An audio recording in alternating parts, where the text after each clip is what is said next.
ఈ రోజు ఈ వీడియోలో ఏస్ అనే మూవీ గురించి మాట్లాడుకుందాం.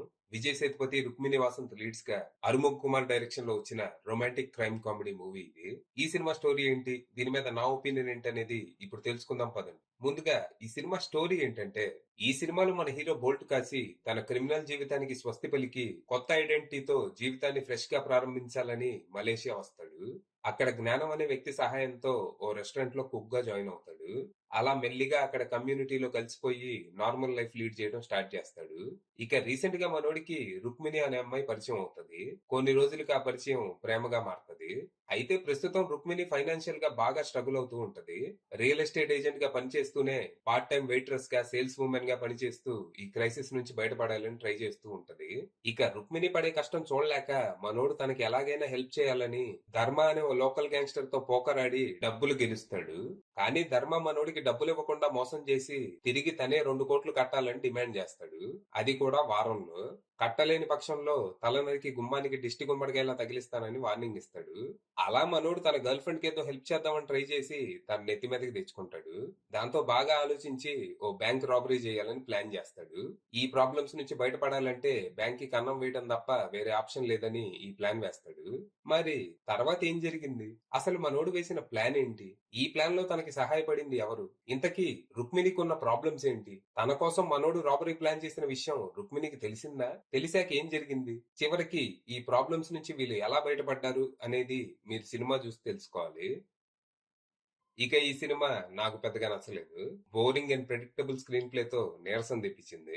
ఇందులో రైటింగ్ చాలా లేజీగా ఉండింది. లాజిక్లన్నీ వదిలేసి కన్వీనియంట్ గా ఏదనిపిస్తే అది రాసుకొని తెరకెక్కించేశారు.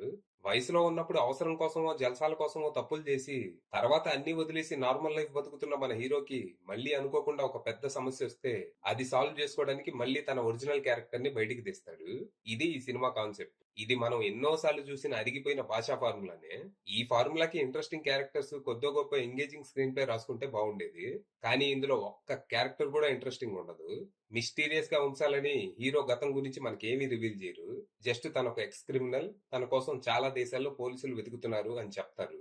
అనవసరమైన ఫ్లాష్ బ్యాక్ ఎపిసోడ్లు ఎందుకు అనుకున్నారు? ఓకే, జాన్ విక్ లో హీరోకి ఏమన్నా ఫ్లాష్ బ్యాక్ ఉంటుందా? తను చేసే పనులతోనే ఈడు మామూలుడు కాదని మనకు క్లారిటీ వస్తుంది. కానీ ఇక్కడ అలా ఉండదు.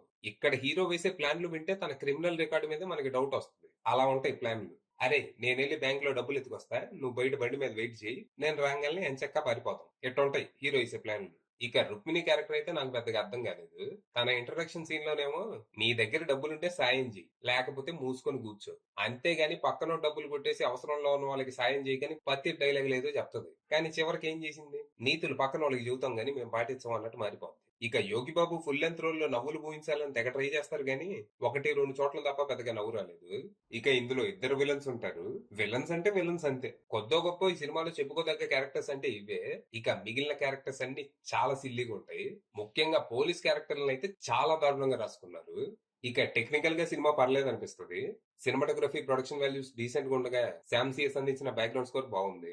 ఇక ఎడిటింగ్ మాత్రం నీరసం తెప్పించింది. ఇక writer, director, producer Harmukh Kumar విషయానికి వస్తే తన పనితనం పూర్గా ఉండింది. Lazy writing and poor direction తో కంప్లీట్ గా డిసప్పాయింట్ చేశాడు. ఫైనల్ గా చెప్పేది ఏంటంటే, నేను ఈ సినిమాకి హీరోయిన్ చూడటానికే వెళ్ళా. చూసాం, వచ్చాం, అది విషయం.